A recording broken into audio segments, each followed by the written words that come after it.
So I'll start with the update on the budget process so I can end a little more positive towards the end of my comments. I hate starting off with some doom and gloom, but our budget process the last few years has been a little dire since the cut in S2. So as I stated last month, the district's in the process of finalizing the budget for the 23-24 school year. As we plan the budget for 23-24, we have an additional loss of state aid once again under S2. And this loss of state aid is cumulative, so now that total loss is over $22 million. This reduction has multi-year impacts on Brick schools. As stated in previous years, the district has been faced with a series of cuts to bridge the gap with the loss of aid. For the coming budget cycle, we anticipate loss of positions once again. However, similar to previous years, it is our hope that retirements, attrition will play an integral part in minimizing job loss. Unfortunately, as was the case a few years ago, this process will most likely result in the transfer of staff, some non-renewal of staff, and possibly a reduction in force. Usually on or about May 15th, we would notify non-tenures of non-renewals, and then staff transfers would be announced once after we resolved all the staffing moves based on certification and seniority for the budget. S2 has deeply impacted our already underfunded district. Please know that with every cut made, we're doing our best to minimize the impact on our students and our staff. We're grateful for all of our staff contributions and appreciate their understanding and patience as we move through this difficult process. During these tough times, I assure you we are looking at all avenues that are in the best interest of our students and their educational program. Inflation and the economy has also impacted us, with costs increasing exponentially and revenue sources reducing. School districts like us are contending with higher costs for classroom materials, transportation, gas and fuel, electricity, food, and salaries and benefits as well. Employees are feeling the pinch due to the cost of living increase, and not surprisingly, collective bargaining agreements and contract salary increase rates have rose as well across the state.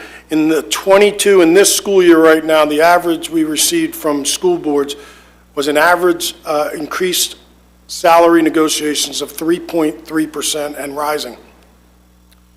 With districts having difficulty filling openings, boards of education do not have much leverage to cut back.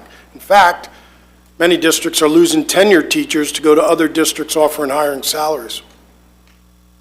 I said last month, many of our non-tenures that would receive a non-renewal letter and most likely would be back for us because that job would stay in place, would probably go find another job in the same time period. Those are teachers that started with us, have worked hard, and really learned and gained experience on our watch and our dime. Healthcare benefits are similar, and our costs are low since we became self-insured, but these costs are increasing exponentially as well. Chapter 44, which was implemented years ago, was to help school districts rein in health insurance costs. We have not realized those savings for districts and that the state hoped for. For decades, inflation has basically been non-existent. But now it's impacting our budget along with the S2 cuts.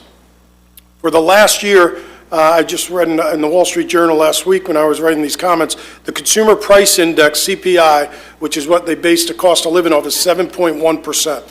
over the last year.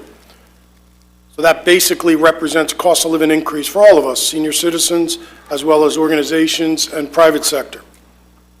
Meanwhile, school districts like Brick are still under the 2% tax levy cap that was instituted in 2010 when the inflation rate was 1.5%.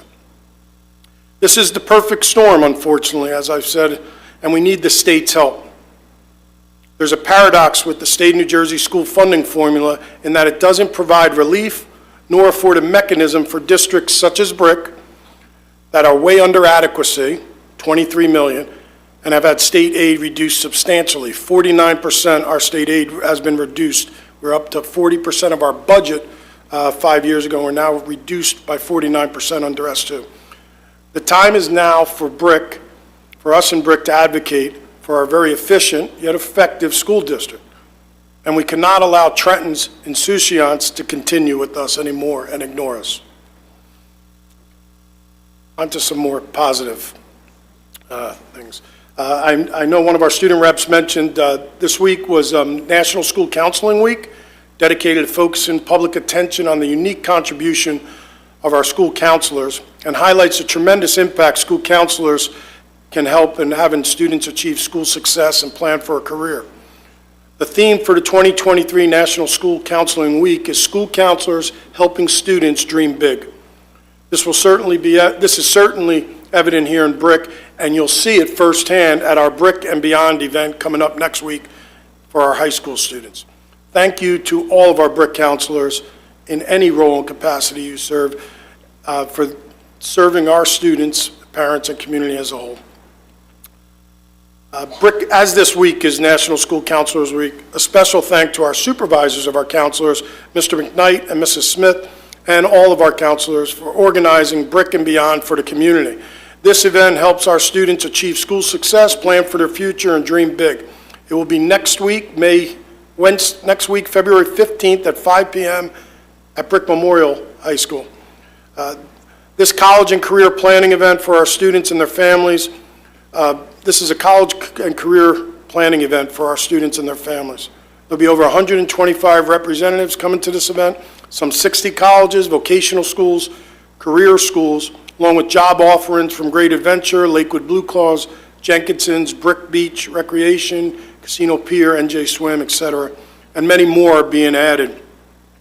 Teachers, advisors, and representatives from both high schools will be there to promote their clubs, organizations, and associations, and refreshments will also be provided by local businesses. I've been there the last few years. Last year was just amazing. If you get a chance, I encourage anybody within the community, within the school district, Board of Education, parents to attend this event. It really brings us together, too, as a pre-K to 12 district, kind of with an exit strategy with both our high schools working to put on the event.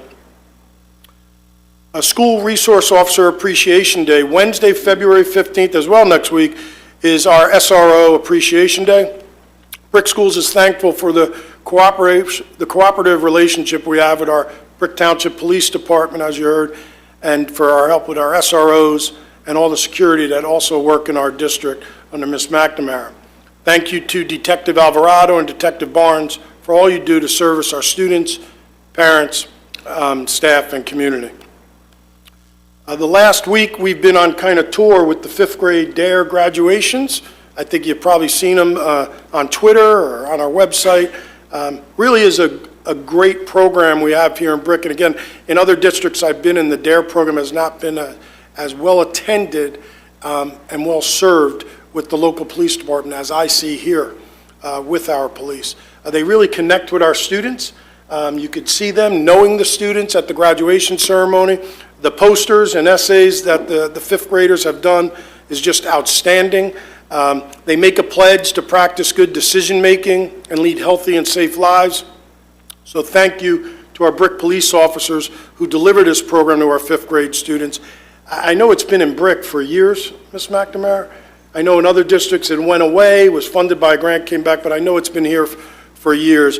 And you could see the positivity and the connection with our young people, especially in this day and age.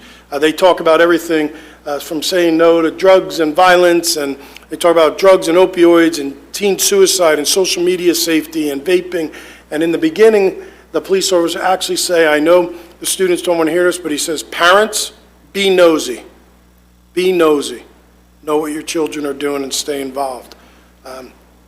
So great events. You could see some of them. I think we have some video posted as well from some of the events. I think we did 3 this past week. I missed the last one. 3? Right. We did 3, and we'll have another 3 at the end of the school year. At the end of the school year. Yes. Great program. Our District Arts Festival, as I've spoke about the last few years, matter of fact, this was the first and last event I went to before COVID.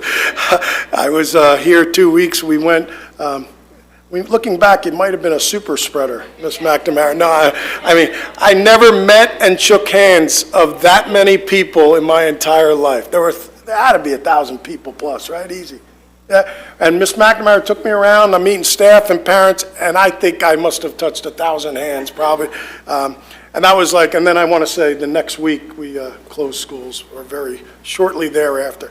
Not saying that event was the cause, please. It's a great event because you'll see different arts work from all of our students, including like my wife's classes in kindergarten. So my wife would attend with me and we'll look at some of her students' art, all the way up for dance and music and the pre-K. Yes, Mr. Asenko.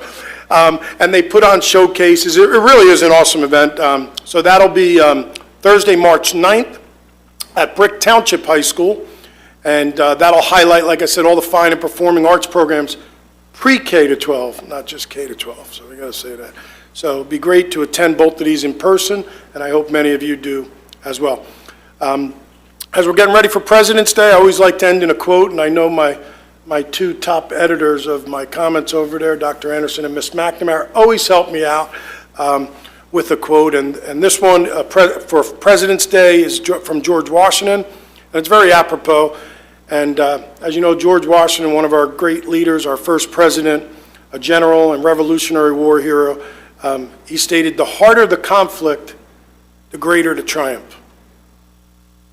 And we've had conflict, we'll continue to have conflict here in Brick, but we're going to celebrate the positives and the triumphs and all those small successes, albeit as little as we can as a community.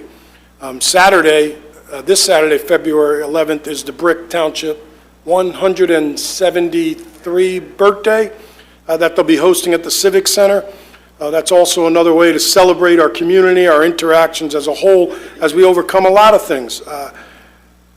Whether it's the bleak budget and state of state funding, or whether it's overcoming and still coming out of our COVID and pandemic crisis, we'll do it and triumph together as a community. So despite all of these, our community remains steadfast in this face of adversity. And I want to thank everybody and end on a positive note, to thank all of our staff, our talented students. Isn't it great to have student representatives, by the way, at our board meetings and presenting and being part of that in the beginning? I think that's awesome, especially our high school students that do that. And thanks to our supportive families. Ultimately, as a community, we'll overcome all the challenges we're facing, and I know for a fact we have a bright future here in Brick. Thank you.